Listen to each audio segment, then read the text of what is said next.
Silence. Pranams, everybody. Today I'm making another video to discuss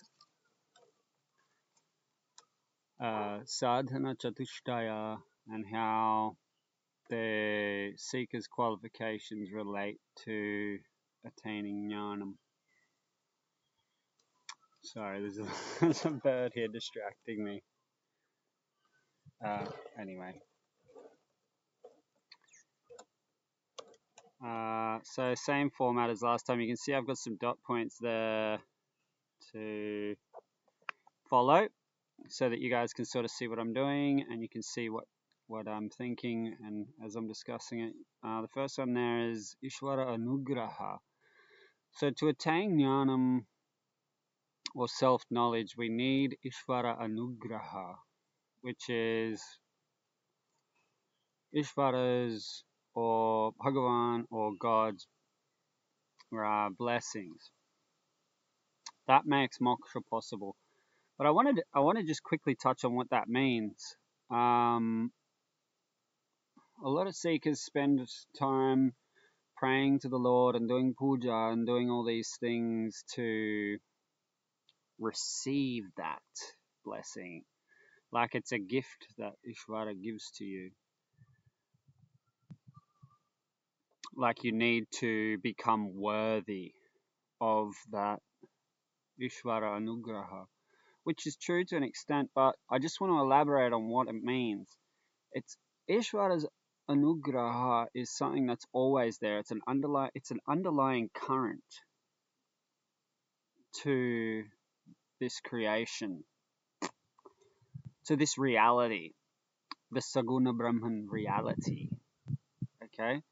So this Vyavahara reality, the whole thing is called Saguna Brahman.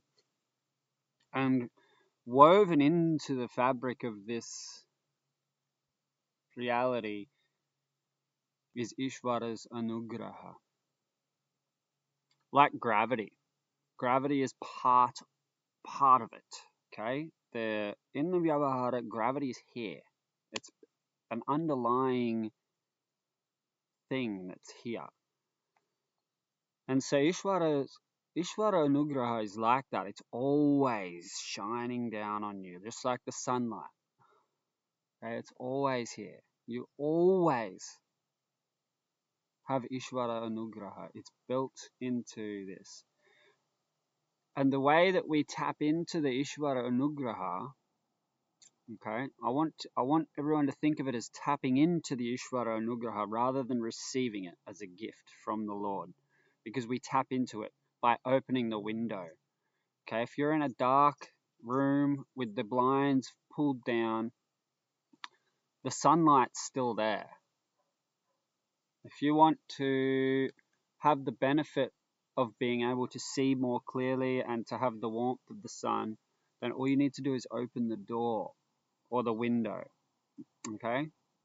And so receiving Ishvara's Anugraha is much like that. We need to simply open the window and invite Ishvara Anugraha into our lives by doing sadhana.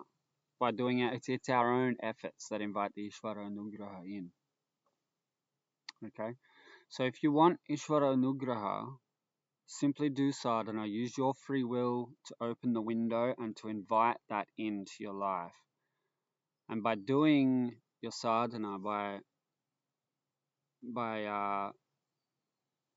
see, in Vedanta, what we're wanting is the jnanam, the self-knowledge. Okay, so Ishvara's Anugraha is simply setting up the circumstances for yourself to receive that knowledge by your own efforts. So it's doing things like seeking out the Chitta Shuddhim, and it's so doing Nama Japa, doing Gita Parayanam, it's doing puja, it's doing all these things to purify your mind. That is inviting the Ishvara Anugraha into your life so that you can receive the jnanam. So that's what Ishvara Anugraha is.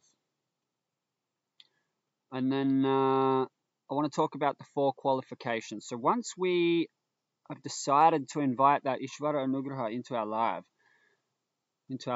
we need to do that by seeking out these 4 qualifications. So seeking the 4 qualifications is inviting Ishvara Anugraha into our lives so that we can benefit from self-knowledge.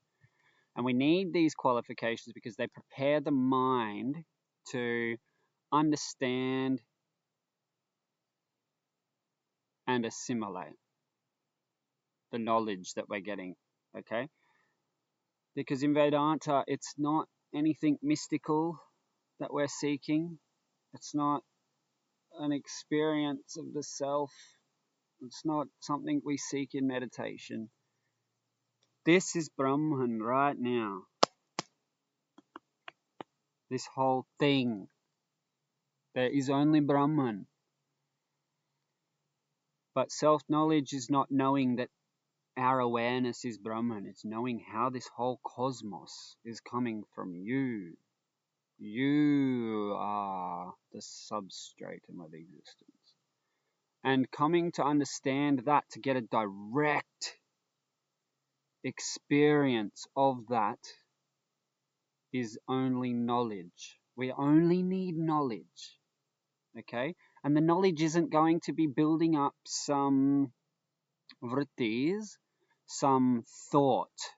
It's not an object that we're building up. We're not studying the Shastra, trying to build up a more perfect idea of what Brahman is so that we can understand Brahman, because Brahman cannot be objectified. What we're doing is building up the Brahma, the Atma vrittis. Okay, the Atma vritti though isn't a vritti of Atma, it's a vritti of destroyed ignorance. It's a vritti of destroyed ignorance. So once we have that Atma vritti, we can dwell on that for nididhyasana. And if we're dwelling on destroyed ignorance, then what's left is the direct experience of the Atma. Okay? So you don't have to look. Okay? It's not in the Mandukya Upanishad, it teaches that Atma is 4 padas, 4 parts. Okay? The first one is the waking state. That's the first quarter of Atma. The second quarter is the dreaming state. The third part is the causal state or deep sleep. And the fourth part is Turiyam. Now the first 3 are actual experiences that we have: the waking, dreaming, and deep sleep. We can all relate to this. We all know what these are, but Turiyam is not a state. You don't go to Turiyam in meditation. You don't experience Brahman as pure consciousness. In fact, Mandukya Upanishad teaches that Turiyam is the substance of the first 3. Turiyam is permanently available to you. Okay? You don't need to look. Okay? Looking for Brahman traps you. If you look for Brahman, you are stuck. Because what you're saying is that I'm here and Brahman is out there. No. Brahman is you. You don't need to look for Brahman. Brahman is in every state of experience, not just the consciousness that witnesses each state. Okay, it is the substance. It is the sadrupam, sat rupa of all the objects.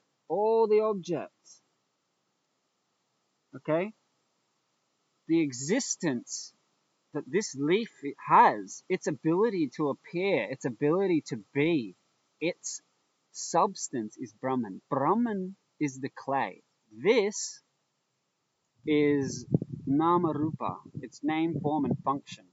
Okay? It's born out of Vikalpa. It's not real. Brahman is real. Brahman's here and now. You are Brahman, so we don't need to look. I digress. This brings me to my first point. Sādhana Chatuṣṭayam's first qualification is Viveka. Okay? So, as we are in dual schools, practicing duality and worshipping Bhagavan in some other loka, okay, as we progress and as we grow religiously, eventually we come to ask questions about the creation and about the infinitude of Bhagavan. Because if Bhagavan is infinite, then he can't be in some other loka and leaving us here in this creation that he created, because Bhagavan is infinite. So if you say Bhagavan is there, then he's limited. Okay, so these questions start to arise, and that's when we start to think, I need to study. I need to study the Upanishads, because they're the ones that describe the nature of God, and they teach us about what God is, about what Bhagavan is. Okay, and we come to learn that Bhagavan is two portions, Atma and Anatma. Okay, so there's two ingredients here. There's the Atma and then there's the Jadam. Okay, Jadam means, Jada is inert. It means it doesn't have sentience. Okay, so they're not, this is non-duality. So there isn't actually two things. Even the Jada, the Jadam, the inert, the wood, the rocks, everything, okay, might be inert, but its substance is still consciousness. It's just not conscious. It's just not reflecting. It doesn't have a medium to reflect the consciousness. So the first stage is Viveka. It's learning to discriminate the real from the unreal. Okay? Because part of you, you're two parts. You're two parts as a jiva. You are you have a reflection of the chit of Satchitananda Brahman. You have the chit in your mind, it's reflecting as pratibimba chaitanyam. So there's a reflective portion in your buddhi of that reality. Okay, so that's your highest reality. But the problem is when we say I am, that I am, for the regular jiva, they are referring to this. It's a mixture. Okay, so I am has been mixed out of ignorance. When we say I am, we think this consciousness, this I am, belongs to the body. So when we say I am, generally we're referring to a mixture of Atma and Anatma. And what we need to do first is learn to discriminate what part of this experience is Atma and what part of this experience is Anatma. Okay, that's the very first. And this discrimination will lead to Vairāgya, okay, which is dispassion.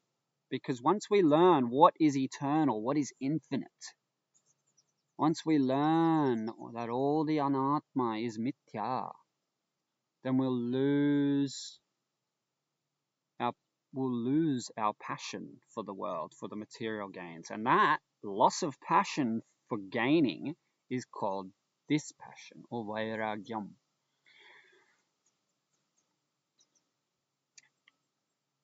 This dispassion will lead to Mumukṣutvam. Okay, now that means an intense desire for liberation, for moksha. Okay, and moksha is in all schools of Hinduism. All schools want moksha. Okay, so once the difference is for a Vedantan, especially Advaita Vedanta, once they realize that they need this knowledge to be able to discriminate the real from the unreal, and then they need to be able to dwell on what is real. Once this really hits and they understand the seriousness of this, they're no longer a mumukshu. They're a jignasu. They're a seeker of knowledge, because they have equated within their mind that knowledge equals freedom. Okay, so they don't seek freedom, because freedom is not something that's out there to attain. Okay, we don't need to attain freedom. We need to realize freedom with our knowledge. We need to understand that we're already free. So that's 3 out of 4. And it's not a linear thing. This is like a spiral, and they all sort of feed each other, because once you get that Mumukṣutvam, that will fuel you to study more, because it's a long journey to understand, because it's very subtle. We're not building up thoughts to understand an object or a subject. We're building up the knowledge to destroy ignorance. And once we've destroyed the ignorance, that's the vrittis we need. That's what the knowledge is. It's the destruction of ignorance. It's not knowledge of Brahman itself. That's not possible. It's the knowledge of the destruction of ignorance.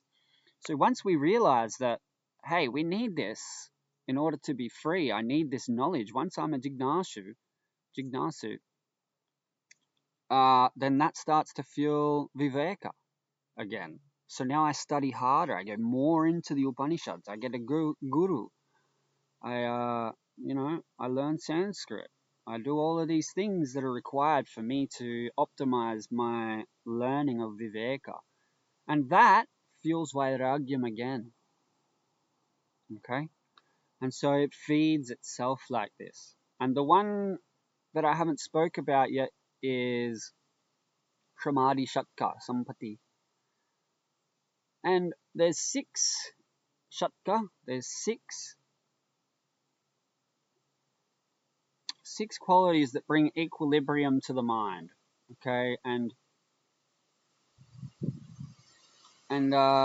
these 6, I'll let you look at the names of the 6 on your own, because that encourages you to do some research if you're not already informed about the 6. But these 6 give you the ability to concentrate. They give you the ability to not be pulled away. Okay, if you've ever tried to meditate, you know what I'm talking about. Okay, so it's hard to stay focused on Brahman and on the goal of life with all these impurities of the mind. There's so many distractions. There's so many ways for the mind to pull us outward. Okay, so the 6 qualities of the mind that the Vedas want us to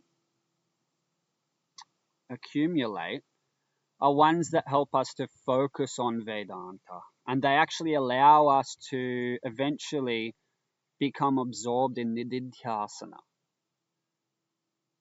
and Advaitic Samadhi. Okay?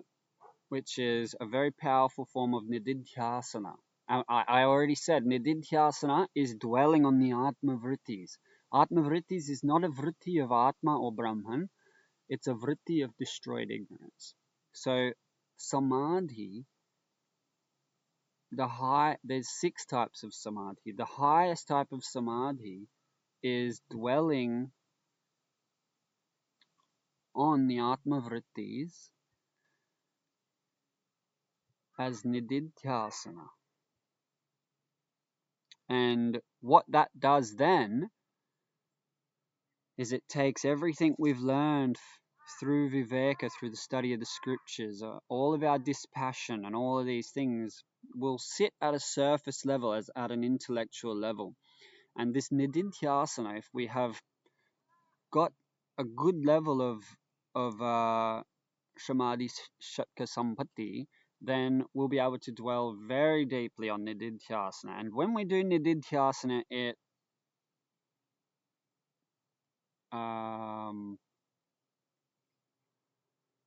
assimilates it into our deep subconscious, and it shifts the way our mind works. It shifts our identity. from I am being a mixture of Atma and Anatma, or Ahamkara, to the real I am, the one that's causing the consciousness here. Okay? So it shifts it to Turiyam, the substance of the three states, the substance of the cosmos. Okay? And that is what Nididhyasana will do. But I'll make another video on Nididhyasana one day. Who needs Nididhyasana? What stage it comes at? The path is quite complex. So I'll leave that for another video. But that is what Sādhana Chatuṣṭaya sampatti does. It purifies the mind, and it turns a curious person about God into a serious seeker of Brahman. That's what it does. And then it makes your mind capable of dwelling on Brahman. And not just that, if you don't have those 6 qualifications, it's even difficult to sit through a 1-hour lecture. It's not easy to sit through a 1-hour lecture and not think about all your bills and all this and the fights that you're having with your partner and this and this and this and this and this. Okay, when we sit down for Vedanta, we need to focus. If you're not focusing, you are underestimating the complexity of this subject. It is the most complex subject on the planet because the subject we're studying is not an object. That needs to soak in. You need to understand that. So, yeah. I hope that sheds a bit of light onto what Sādhana Chatuṣṭaya does and the importance of it, especially for someone that's seeking to understand the knowledge of the self.